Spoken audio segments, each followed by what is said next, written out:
Welcome to another episode of the ISB Show. I'm your host, Sahil, here with Rahi. We are kicking off the previews for International Week, our favorite time of the year, right, Rahi?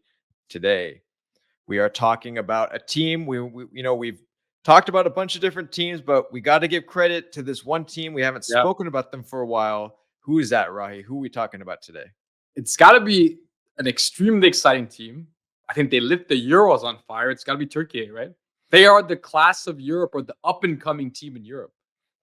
Yeah, so let's talk a little about the trajectory because it's been an interesting ride for Turkey in the last, I don't know, let's say decade or longer, maybe 2 decades. Are we talking? Yeah, actually, yeah, over 2 decades here. It's been a crazy up and down roller coaster, right? And we'll allude to this later. But you have the 2002 team, which got third place in the World Cup, which is fantastic. The team in 08, which performed very well. And then it's been of a dark period, but again, the tides are rising, Rahi, for this team.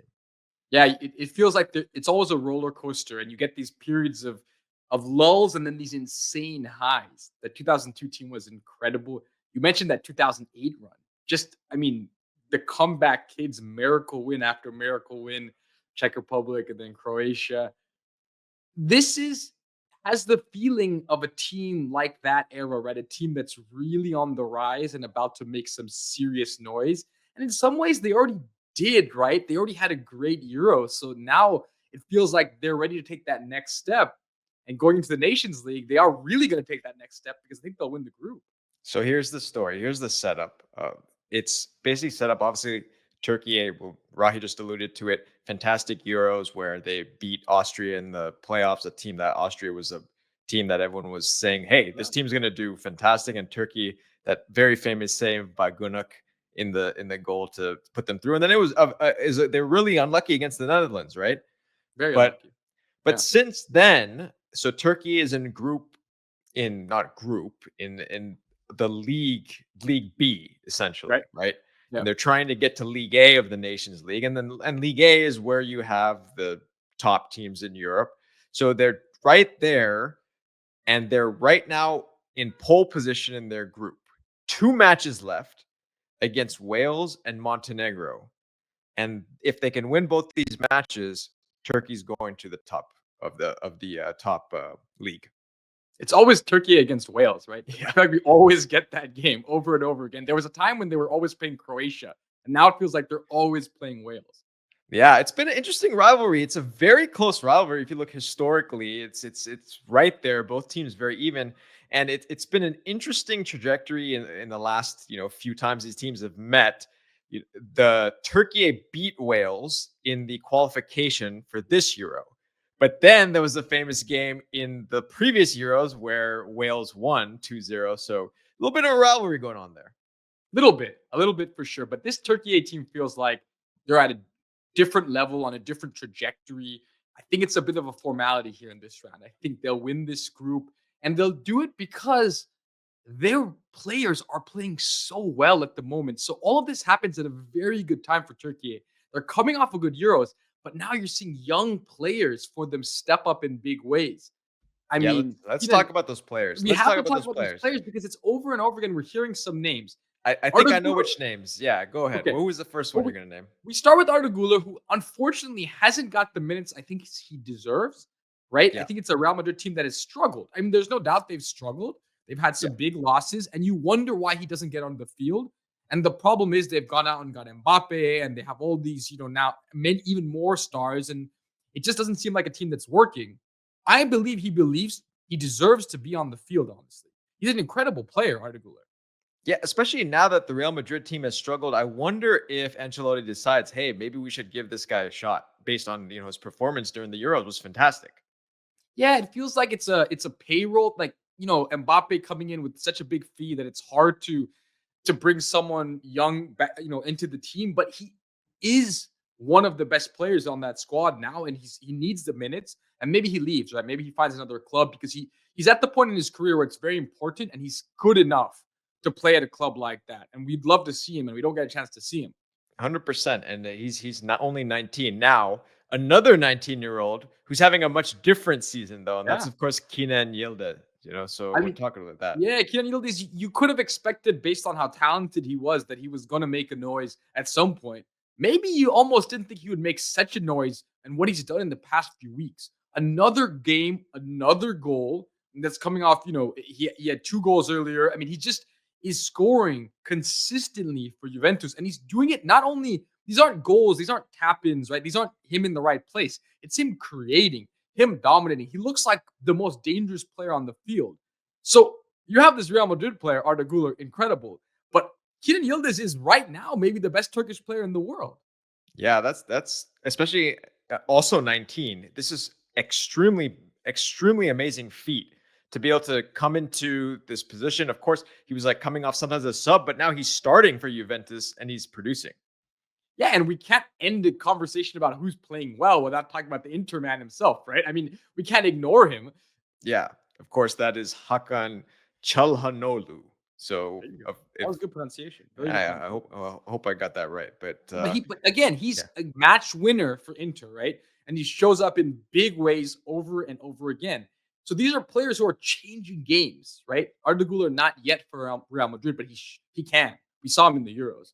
yeah, and the thing is, with a solid defense, right, and of course the good goalkeeping as well. This is what packs the team together in terms of a very formidable force. So now we got to talk about this because we actually loved that Türkiye team in '02, right? This was the team that gave Brazil all kinds of problems, and that Brazil team, right, with Ronaldo, with Yeah. Rivaldo, all these players, Some right? say it's one of the best Brazilian teams ever, right? That was one Right. of the best tournament teams, and Turkey gave them all sorts of problems, right? The But first one was a tie in the group stage, right? They no, got the they lost. lost Turkey 2-1. lost, but both matches, I'd say Turkey gave Brazil the run for the money in both matches. Yeah, that was the They team. Hasan Şaş, Hakan Sukur, incredible yeah. team.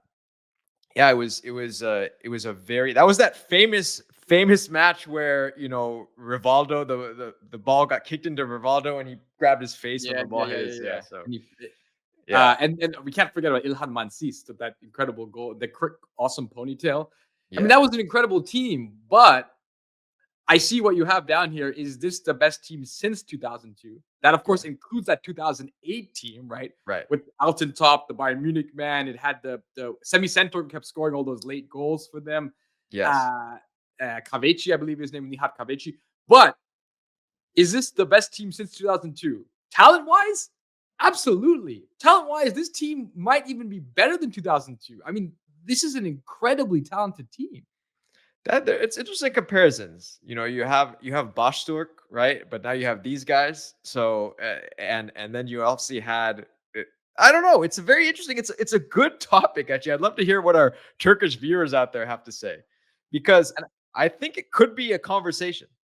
it could be. It could be. And there was an element of this. They were clearly the dark horse around that time, but they had this steal as well. And some of Yeah, that came from Fatih Terim, the manager. He looked like a scary individual. I mean, on the sideline, you didn't want to be on the wrong side of him. So I'm sure they felt some pressure, but I'm sure the players also felt some a collectiveness and a grittiness.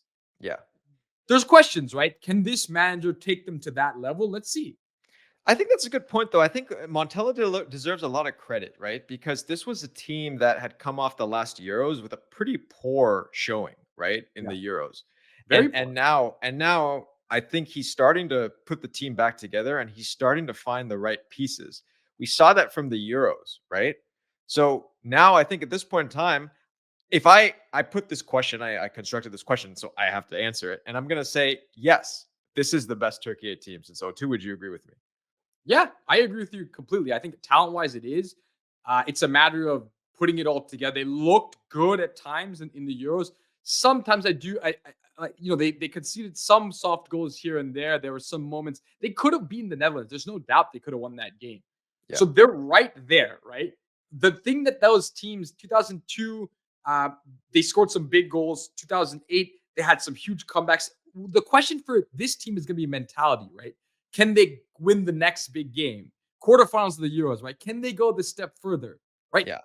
I think they can. I think this team is incredibly talented, and we'll see because they're likely going to win this Group B, right? Which means they'll move into the group League B, which is the Nations League, League B, means they'll move to League A, right? Then you play the Spains of the world, right? Then you Yeah. play the Englands of the world. Then you play them consistently. So it'll be a great test. It'll be an important move, I think, for Turkey to seal first position and so that they can move up. Yeah. So for all you Turkish fans out there, let us know your thoughts about whether you think your team's going to get through to League A, Rahi. But real quick, disappointment, right? If they don't win these two matches here Oh, against yeah, Wales. yeah, but I wouldn't be worried. You shouldn't be worried if you're a Turkey fan because they should win these two games. They should consolidate the first position. They've been excellent this whole Nations League. I don't see this going the other direction.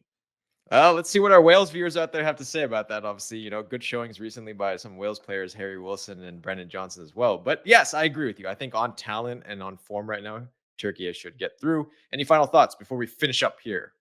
I think it's great to have this team be successful and be on the map again because you saw in the Euros when Turkey is a team that's playing well, the fan support, the intensity, it's next level, right? To go Yeah. play in Istanbul and this team is really good, Yeah. it's buzzing. So there is something that always surrounded this team. When they're good, they have this spirit, they have this excitement, and every game is always incredibly fun to watch. You'd have to say in the Euros, the most fun games probably involved Turkey, right?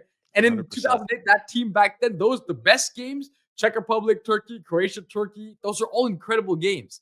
So Yeah. when they're good, they're so fun to watch, and the fans and everything, that whole thing it's nice to see. So they're good for tournaments. Yeah, 100%.